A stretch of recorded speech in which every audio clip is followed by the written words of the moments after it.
حضرت عبد المطلب رضی اللہ تعالی عنہ، جن کا اصل نام شیبہ بن ہاشم تھا، رسول اللہ صلی اللہ علیہ وآلہ وسلم کے دادا اور قبیلہ قریش کے نہایت معزز سردار تھے۔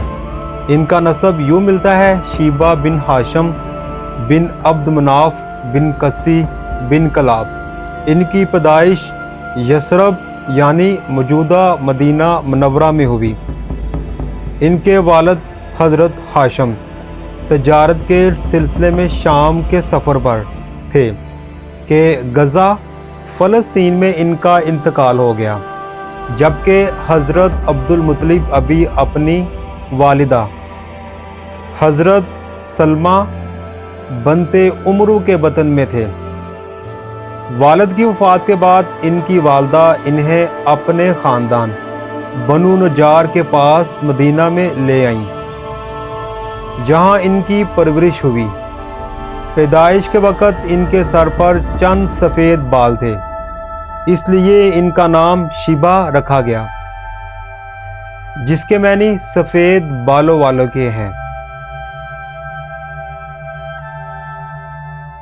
کئی برس بعد ان کے چچا حضرت مطلب بن عبد مناف مدینہ آئے تاکہ اپنے بھتیجے کو مکہ لے جائیں، کیونکہ بنو ہاشم کی قیادت کے لیے ان کی موجودگی ضروری سمجھی جاتی تھی۔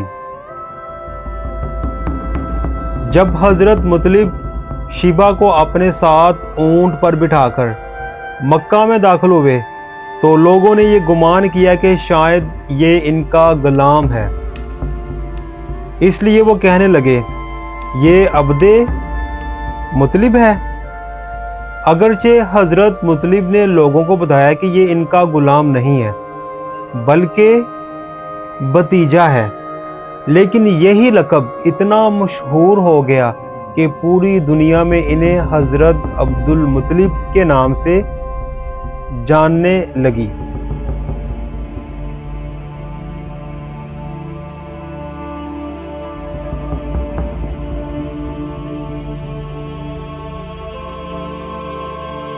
مکہ پہنچنے کے بعد حضرت عبد المطلب نے اپنے آباء و اجداد کی ذمہ داریاں سنبھال لیں۔ وہ خانہ کعبہ کے متوالیوں میں شمار ہوتے تھے اور حاجیوں کو پانی پلانے، کھانا کھلانے کی خدمت ان کے سپرد تھی۔ وہ نہایت سخی، عادل، نرم دل، باوقار شخصیت کے مالک تھے۔ عرب کے مختلف قبائل ان کا بے حد احترام کرتے تھے، اور جب بھی کوئی اہم معاملہ پیش آتا تو ان کی رائے کو بڑی اہمیت دی جاتی تھی۔ حضرت عبد المطلب کی زندگی کا ایک عظیم واقعہ کنویں زمزم کی دوبارہ دریافت ہے۔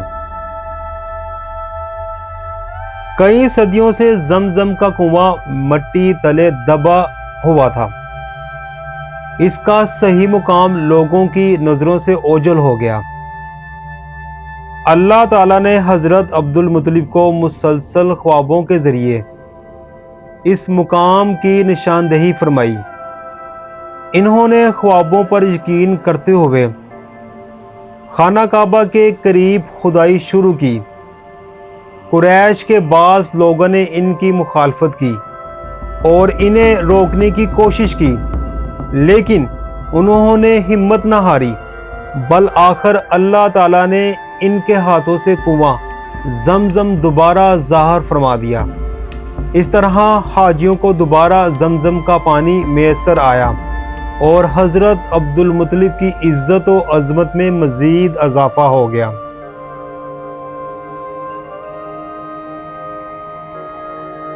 زمزم کی کھدائی کے دوران حضرت عبد المطلب نے اللہ تعالیٰ سے دعا کی تھی کہ اگر انہیں 10 ایسے بیٹے عطا ہوں جو ان کا ساتھ دیں تو وہ ان میں سے ایک بیٹے کو اللہ کی راہ میں قربان کریں گے۔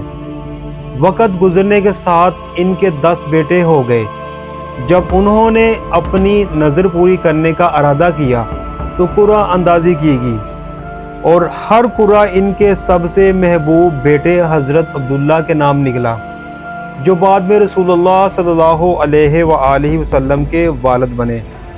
قریش نے اس پر شدید افسوس کا اظہار کیا اور مشورہ دیا کہ دوبارہ قرعہ اندازی اونٹوں کے ساتھ کی جائے۔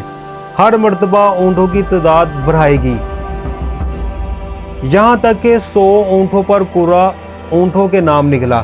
یوں حضرت عبد المطلب محفوظ رہے اور ان کی جگہ 100 اونٹ قربان کیے گئے۔ بعد میں اسلام میں دیت کی مقدار بھی 100 اونٹ مقرر ہوئی۔ حضرت عبد المطلب کی زندگی کا سب سے مشہور اور تاریخی واقعہ اصحاب فیل کا ہے۔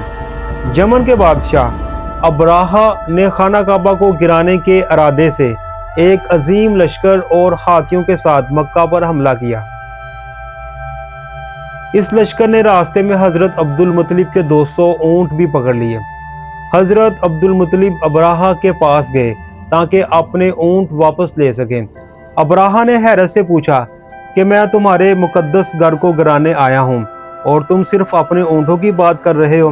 اس پر حضرت عبد المطلب نے وہ تاریخی جواب دیا جو آج بھی ایمان اور توکل کی بہترین مثال سمجھا جاتا ہے۔ انہوں نے فرمایا، میں اونٹوں کا مالک ہوں اور اس کا گھر بھی ایک مالک ہے، وہ خود اس کی حفاظت کرے گا۔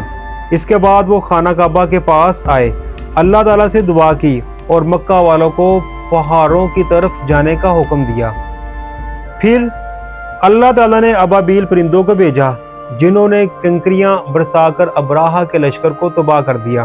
یہ واقعہ قرآن مجید کی سورہ فیل میں بیان کیا گیا ہے اور اسی سال رسول اللہ صلی اللہ علیہ وآلہ وسلم کی ولادت باسعادت ہوئی، جسے عام الفیل کہا جاتا ہے۔